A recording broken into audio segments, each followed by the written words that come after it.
Thanks for coming. This is going to be a session specific to how to leverage SalesNavigator, and we're going to talk a little bit more about how to identify your buyer circle and how you uncover those hidden allies to help you get those deals across the finish line. We just had a really great session specific to how to use your LinkedIn page and going through some of the foundation of our SalesNavigator best practices, but excited to level up during our time together this afternoon. So my name is Chelsea Cottrell. I'm your team's customer success manager. So I have been partnering with your team for about 6 months or so now. So very excited to be here today. It's been great to be in Palm Springs and getting to learn a little bit more about you all and your business. So as an agenda, what I thought we could do is just quickly go through what we're seeing from LinkedIn as a state of sales. We'll go into the demo of how to use the tool, how to uncover some of your hidden allies. And then lastly, we're going to do a sneak peek into some of our AI enhancements that will be available for you all at the beginning of 2025.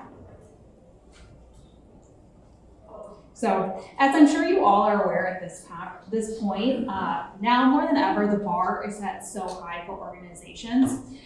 With the macroeconomic, the state of the world, every business today is seeking more profitable growth, and every function is doing more with less.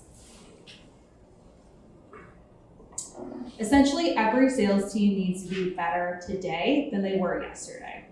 And from your point of view, it's hard, right? Because what we're starting to see is declining win rates as all budgets are now under a magnifying glass. I heard one little tidbit during your session earlier today that resonated with me is that, budgets are staying flat, but the need for technology is continuing to increase. And I feel like we're feeling that across all of our customer base today. We're also seeing churn continue to increase as we're seeing larger decision maker turnover and buyer committees are continuing to get larger and larger as well. In fact, we found that on average, it can take anywhere between 11 and 13 different individuals to sign off on a deal. So whether this is a procurement team, an IT team, global partners, channel managers, internal champions, or program manager, there's no longer one decision maker involved in closing a deal. We found that 40% of B2B deals are getting stuck in limbo just due to lack of consensus.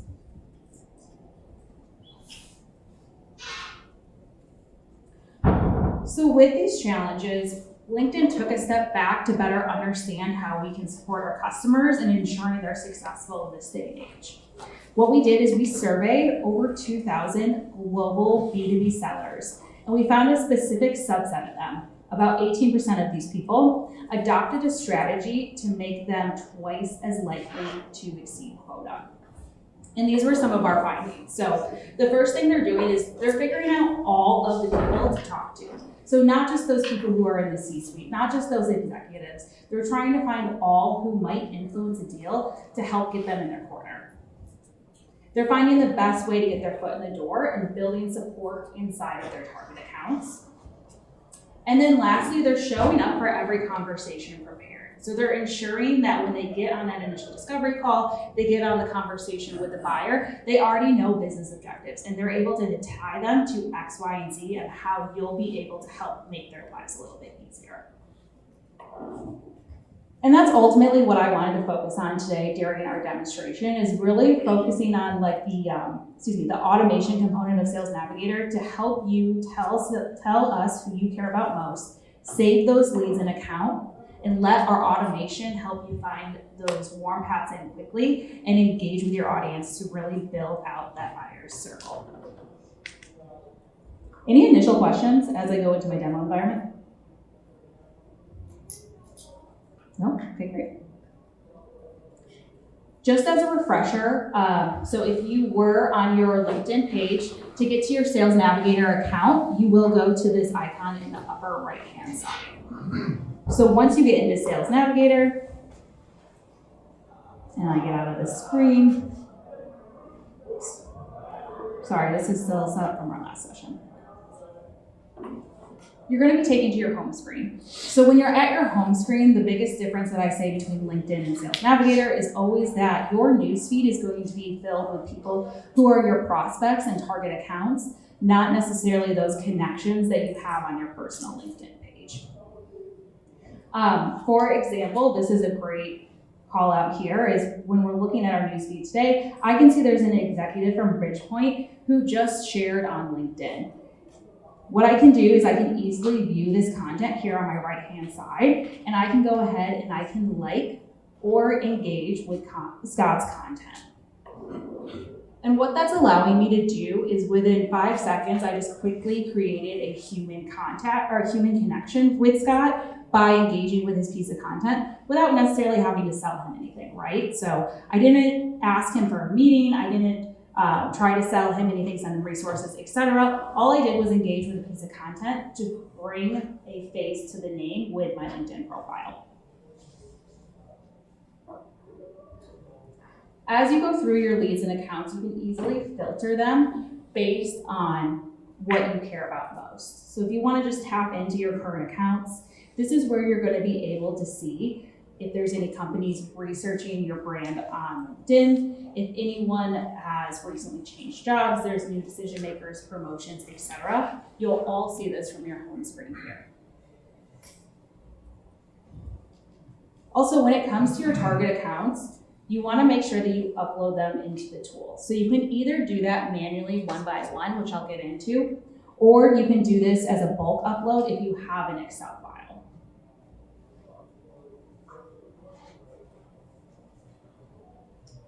Going into our persona section, so this is a great way to save you time because you're automatically going to see the types of ideal customer profiles that you care about most. So you're able to have 5 of these going at one time. I made one today for Bridgepointe, so what we can do is they're very easy to set up. You'll just go through, create a title of your customer profile, and then you'll add in your job titles. So I just created a few different job titles we might care about, and then if your territory is specific, you could always do geography as well. Again, this is going to be pulling specifically from your target accounts. So this won't just be pulling from every business on LinkedIn. But as I go into these, I'm able to see just kind of like a headline. Okay, it looks like this company has had a 100% increase in this type of headcount over the last 3 months.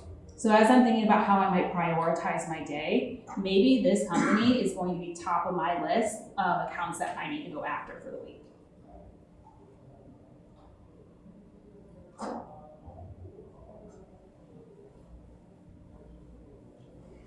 As we go into the lead filters, this is where you're going to better understand who your hidden allies might be.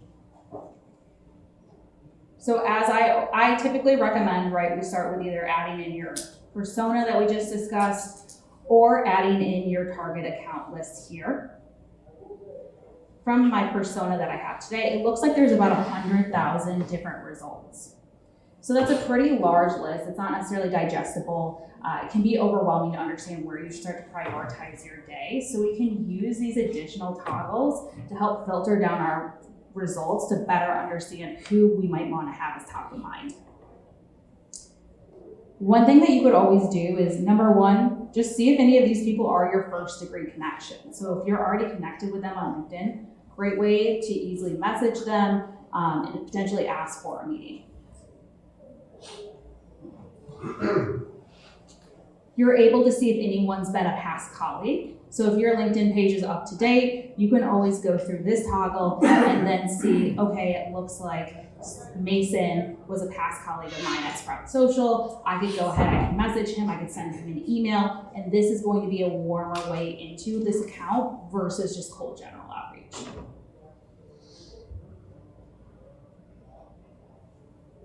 Same with shared experiences as well. So anyone that you might have worked at a nonprofit with, anyone who might be part of the same university that you went to, these are all great ways to help differentiate yourself versus anyone else who might be reaching out to these customers. From the blue icons, this is just going to give you the indications into potential warm paths in. So you can see that Chuck and I have one connection, potentially I reach out to Kelsey and say, how do you know Chuck? Would you feel comfortable making an introduction for me?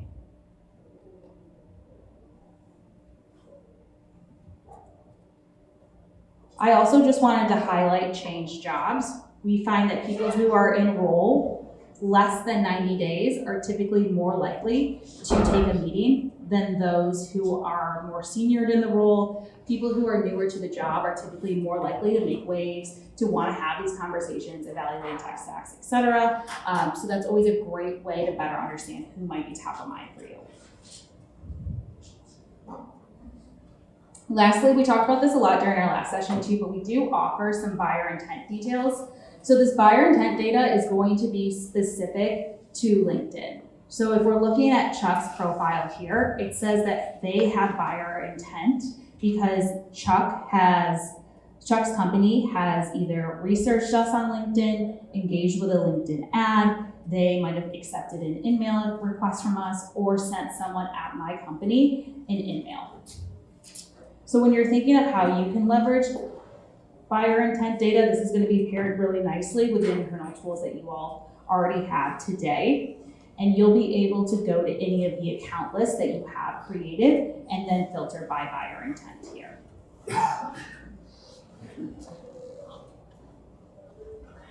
Any questions so far? Yeah. If I'm messaging somebody from, or if I'm doing a direct message, does it matter if I direct message from Navigator or your regular LinkedIn? Yeah. Does the end user or the person messaging, do they see the difference between? Yeah, that's a great question. So when you're thinking of LinkedIn messaging, we have two different types of LinkedIn messaging. So when you're in regular LinkedIn, if you're just on your LinkedIn personal page, you can only message people who are your connection. So when you're looking at SalesNavigator, you'll be able to send in-mails. So you can send 50 in-mails per month. If someone accepts your in-mail request, you can get that credit back. And also you're able to message anyone who has a LinkedIn Premium member or LinkedIn Premium profile as well too. You'll be able to see if someone has a LinkedIn Premium profile from this gold icon here. So that you will be able to see, or their messaging will look a little different. So if you send someone an in-mail, it's only going to show up in your SalesNavigator instance. It's not going to show up in your LinkedIn instance. So they will be two separate platforms in that variation. You got a question? Sorry if you answered this. No, it's okay. On the top right, it says upload accounts. Yeah. And so it's like they have a CSV file. Exactly, yes. And then all the Yeah. So that way you don't have to manually go through. It's super easy to do. We have a template when you go to the upload account section, and that template is just going to kind of show you how you would need to position your Excel file so that way we can easily upload those accounts. If you have a small number of accounts and you just want to go through, you can just search the account in the search bar here and hit saved.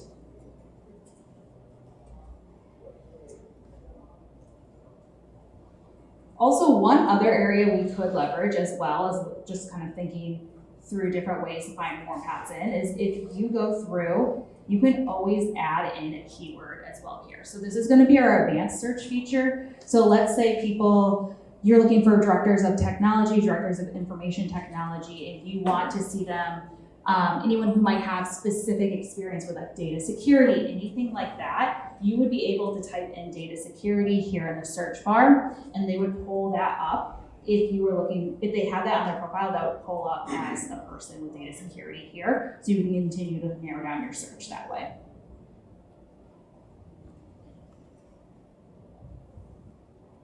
And then one thing, so this is one area that we started to revamp in SalesNavigator, and I feel like this can be really beneficial just based on like the conversations I've heard over the last day or so here, is number one, when you go to an account, we do now have our account IQ section. So this is going to give you the ability to really come to those conversations prepared because it's going to show you quickly how this company makes money, their strategic priorities, any key people, their business challenges, competitor landscape, and then ultimately their headcount too. So if you're looking for a specific function in a customer, I always like to look here when I'm hitting on calls because it helps me understand the temperature of the client, where their headspace might be. If they've recently had layoffs and it looks like the sales department is down, I'm going to have a different tone on that conversation than if they would have seen substantial growth recently. You'll also get into our relationship builder and our relationship explorer. So when you're looking at the relationship explorer, you're going to be able to pull your personas, what we created on the home screen, and you're going to be able to easily identify people who might need to be a part of your buyer circle. So for instance, if we're thinking of directors of IT, I can go ahead and first I see that Mason and I have 94 mutual connections, past colleague, team link connections, etc. I can then go through and save him. Once he's saved as a lead, I'll scroll down and then I can go in and add him to my account map. So the account map is newer to SalesNavigator, and what this is ultimately allowing you to do is build out your buyer circle. So as I mentioned, these buyer circles are continuing to increase and increase. So what you're able to do now is, let's find all those people in the procurement team you need to work with, or the finance team, or the IT team, or channel partners, etc. Add them to your list, and then you'll be able to better label them as well too, to see who you might be missing in your buyer circle. So for this customer specifically, I have my decision maker labeled, I have the person in procurement labeled, and it looks like I have one champion. Maybe I want to go through and make sure I have 2 or 3 more champions, so I feel more secure in my relationship with this customer. What's also nice about this is if you all are working if you're cross-collaborating at all with any types of like business development team, any type of customer success team, any type of like internal relationships that you have, you can go through and share this out with a coworker. So if you're looking to divide and conquer, this is a great way to do so. A real life example for me is your account also has a relationship manager who's more on the sales side of the house for the partnership that we have with Bridgepointe. So if I'm looking at the account map for the team today, I can go ahead and share that with my counterpart, Will, and we can better understand who we have the relationships with and figure out where we should focus moving forward.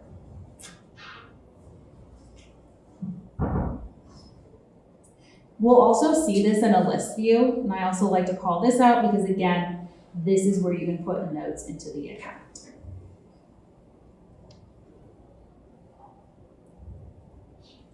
When we go back to those buyer intent functionalities, this is where we're going to see, okay, it looks like Sprout Social's buyer intent is high based on different type of engagement that we're calculating with our algorithm. And then we won't necessarily be able to see the person unless we're connected to them on LinkedIn, but you will be able to see who these people might be that are doing these types of engagements to the activities to create the buyer intent support. We'll also have growth insights. So this will be more of a headline of what their growth looks like. We can see their employee headcount, distribution, new hires, job openings, and then again, going back to that persona section.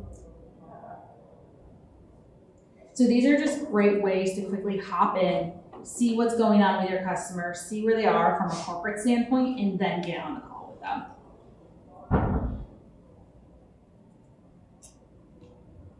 Yeah. How often are the insights? The buyer intent data? Yeah. The buyer intent data is, I want to say every 24 hours. I know most things on the tool are every 24 hours. I'm not 100% sure on that though. I can double check. Any other questions? Yeah. So I'm going to have a hard time answering this question, but help me unpack the buyer intent a little bit. So I have a personal profile on LinkedIn. I'm saying Bridgepointe strategist. When I get into SalesNavigator, I have a list of people that have a high buyer intent, right? Yeah. What is LinkedIn?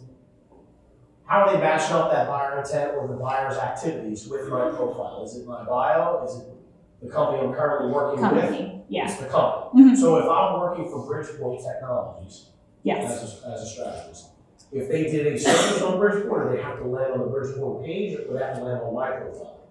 So what it would do, so when you're thinking of the individual standpoint, like from an individual perspective, what you'll have to do is, let's say that I'm trying to prospect into Bridgepointe. I want to see Bridgepointe's buyer intent score. I would be sending in-mails to people at your company. People at Bridgepointe would be accepting my LinkedIn requests. People would be going back and forth with me. I would be engaging with your LinkedIn ads if that's what you have, and that's going to create the buyer intent score.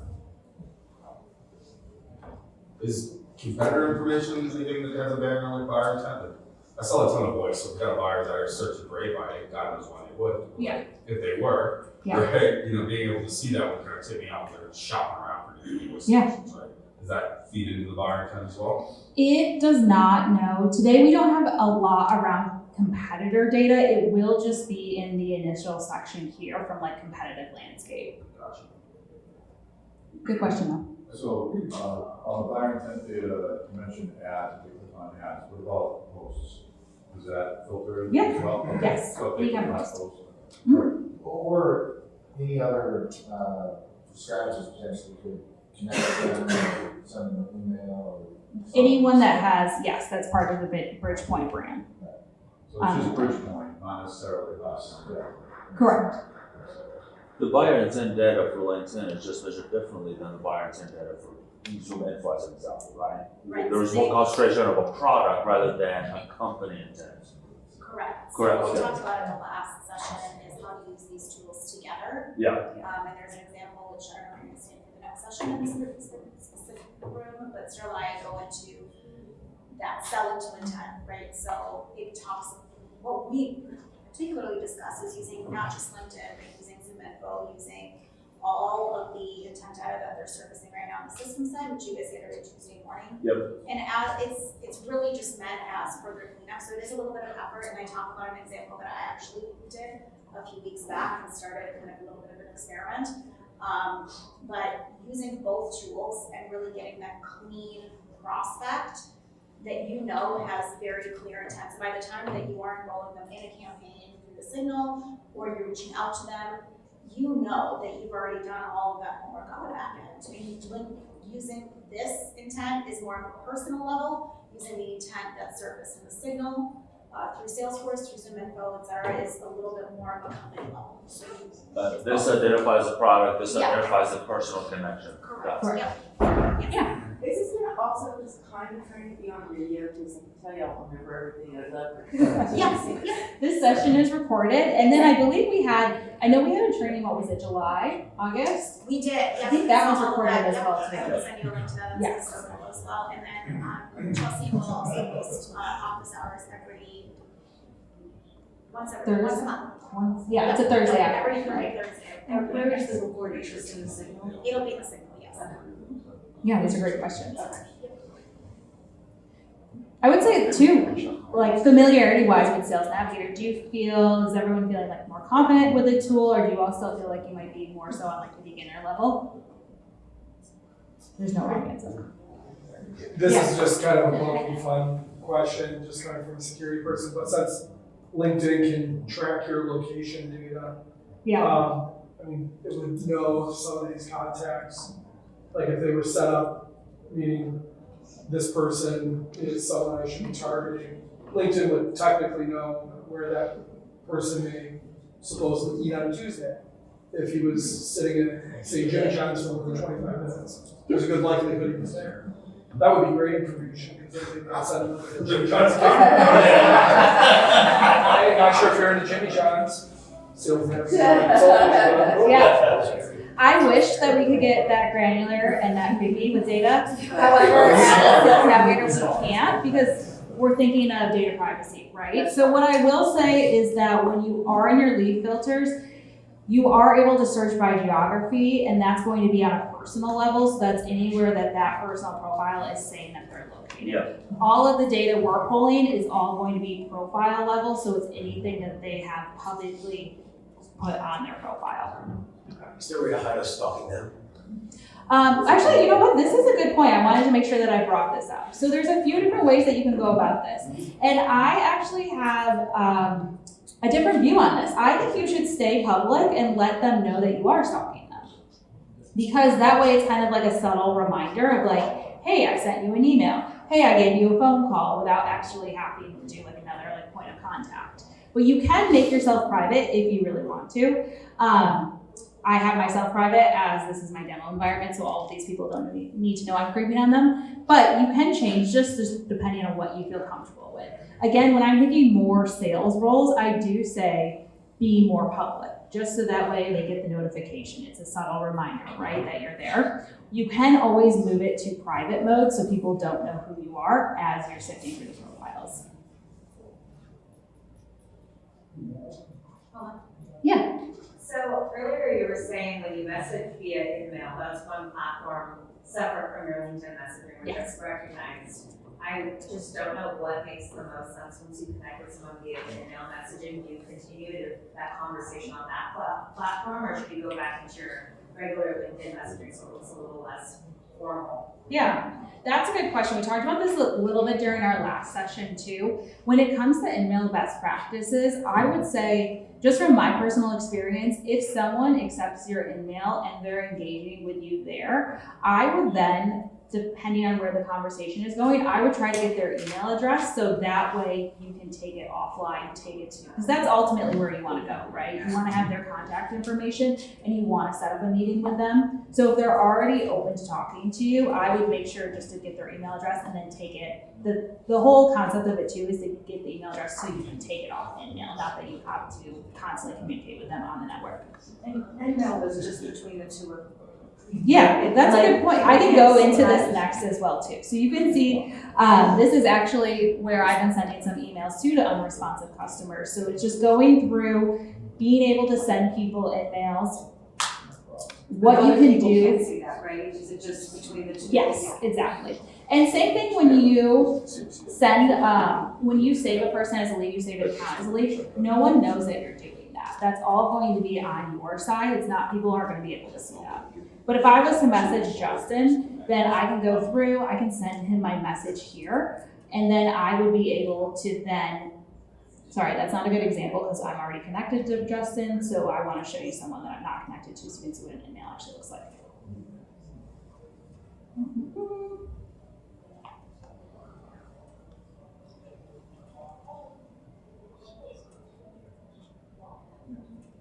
These people are all premium. Oh my gosh. And if someone has a premium member, that's a pro tip too. You're not using your credits. You will just be able to freely message them. Okay, here we go. So Kimberly, for example, if I go and I hit message, this is what the template will look like for an email. So you can put in your subject line. It's very similar. It actually looks like an email rather than Yeah. a message. Yeah. Yeah, exactly. So recommendations here, keep it short and sweet. Show them that you've done your research. If I wanted to, maybe I could say that it looks like Kimberly and I are a part of a LinkedIn Chicago group. If that was something I was really involved in, I could always reference that in my email.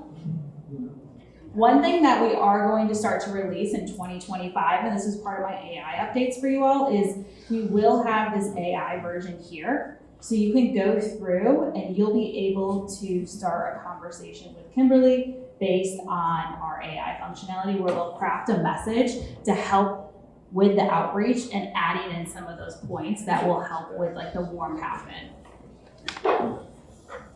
So this isn't, again, not available in your account today, but this should be available for you by early 2025, I'd say end of January. Yeah. Do that again. Talk about smart links. Yeah, you want me to talk about smart links too? Because I think that that's probably underrated. Yes. Capability of the platform and how you guys can use the different assets that Palm2024 puts out. Yeah. And use that to link back to Bridgepointe. I agree. And then, sorry, just to go back to the write with AI, so it would just be down here in the bottom, I hit write with AI, start conversation, and then that would formulate a message for me that I could easily edit as I see fit. And please do edit it. Yes. You never want to use whatever AI spits out. Yeah. Going into smart links too, so this is an area I use quite frequently. This is something where it's going to give you analytics on the hyperlinks that you're creating through our platform.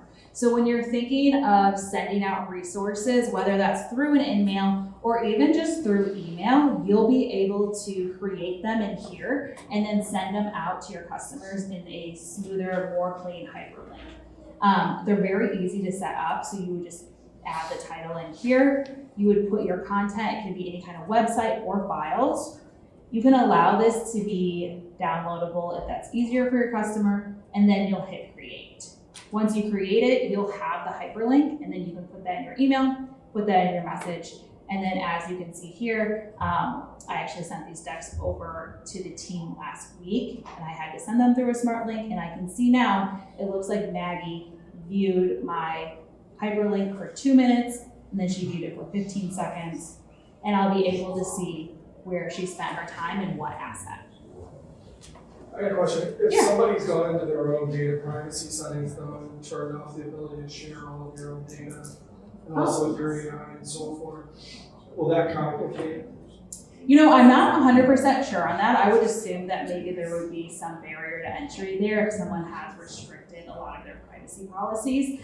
I personally haven't come across that in my tenure at LinkedIn with sending the smart links. Like I haven't had anyone not show up in the reporting aspect of it, but I can double check with that too because I'd be curious. I mean, they still probably show up in the reporting aspect, but in terms of getting some of the other quantitative data of like their activities and what they're looking at, et cetera. Because I just know in the security community, there's been a lot of sharing to have people go in and opt out on LinkedIn because LinkedIn partnered with Copilot and was sharing that information.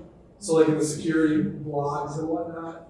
So when people are going in and turning them off, they're turning it off for everything because they're going in, seeing that, and then they're reading everything else and like, I'm just gonna. Yeah, which makes sense. And I would say from the SalesNavigator perspective, there isn't as much activity that we're tracking, if that makes sense, right? Like again, it's going to be job title. So they would have to go into their LinkedIn page and they'd have to update their job title to get that information. And same with any kind of like promotion or content that they're posting. When we're thinking of like activity, this would be the only area where we're really tracking how long they're viewing something and what that looks like. Is there any cool hacks or tricks or anything involving the algorithm that the general user wouldn't know? Like any new tricks of the trade? Yeah, when you're thinking like posting content or. What about like my own post, like I don't know, like a month later with the algorithm, like. Yeah, I think it might, honestly. We kind of talked about this a little bit during our previous session as well too. What I said on this was the top content that performs the best is going to be videos. Typically, we recommend videos 90 seconds or less, and that they have the closed captioning on.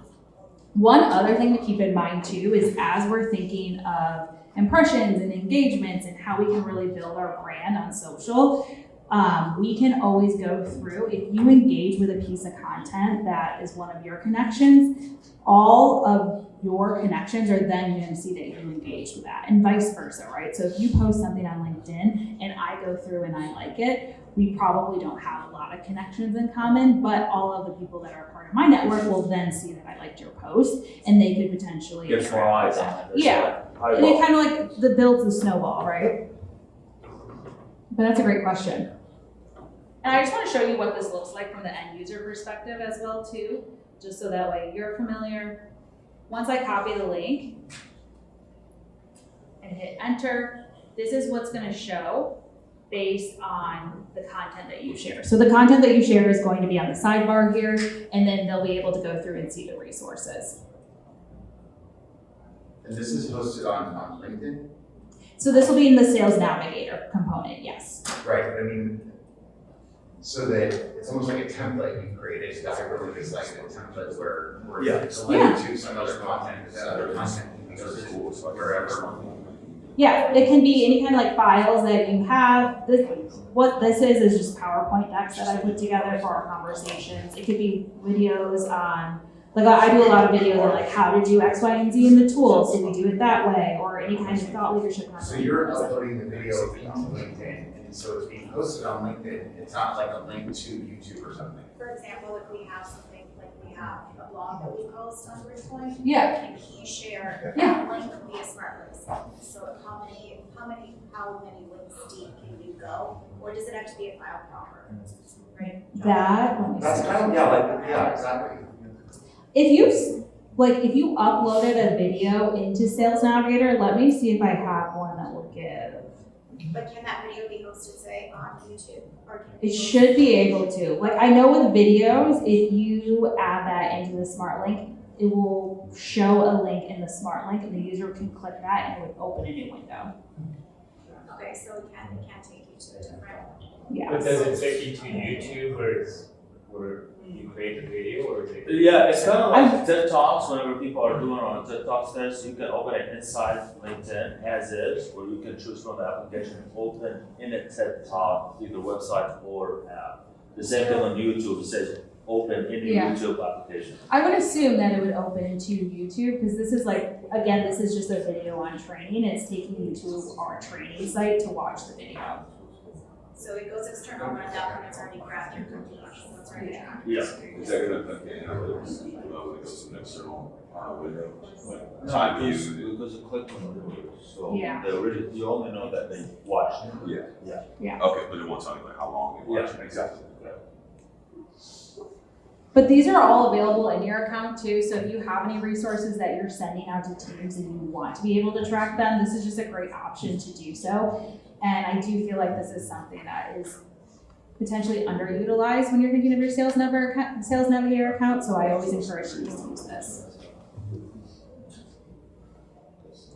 I know we do have about 5 minutes left too, so want to be mindful of everyone's time. Is there anything else that you all wanted to make sure I covered during our chat today? Any other questions? Anything I forgot? No? Yeah, let's try. Well, here's a question for you, because it kind of relates to where it says, do I know where he likes and everything else? It's a research I did with someone, just for joke, right? I was actually meeting with a CTO. I kind of knew him, but I knew his best friend, and that's how I got the introduction. I looked him up on LinkedIn, I know all his jobs, everything else, and we actually worked at the same company 10 years ago. Oh, amazing. On Facebook, he's a CTO. His Facebook is private. I was impressed with that. His wife was not. So his wife was saying, me and my husband's favorite restaurant is XYZ. I made lunch appointment at that restaurant. And he said, oh, I don't know if you do know, but this is my favorite restaurant, I would say in the comment. But it was a combination of Facebook, Twitter, and LinkedIn that I arrived at that. So the next question is there a combination of multiple social medias that we're able to go ahead and combine together? I wish, because that is a great success story, and I want to steal that for future conversation. And I couldn't That's get really I impressive. never told them that, but Yeah. it's like, okay, let me see everything else. And it's like, oh, it's his favorite restaurant, it's 5 minutes from the office. I do that to find out like, what nonprofits do they support. Exactly, yeah. Like local community charters that they're involved in. Yeah. Right, like knowing that helps build conversation. Where And you also, can if they have put kids donations or not, that whether I need these to invite them agencies after 5 or not, because when somebody has families, usually they want to go home, so I kind of tend to try to research that as well. That's awesome. And I would say on that too, it seems like you all are doing that from other networks, and this is just another avenue that you all can cross-check with. And I think it's something too, that would be so great if we can have every social network into one news feed and be able to kind of segment them all together. Just something obviously we don't have access to today, but continue to cross-check just to be able to, yeah. Cool. Anything else? No? All right, thanks guys. You guys are all great.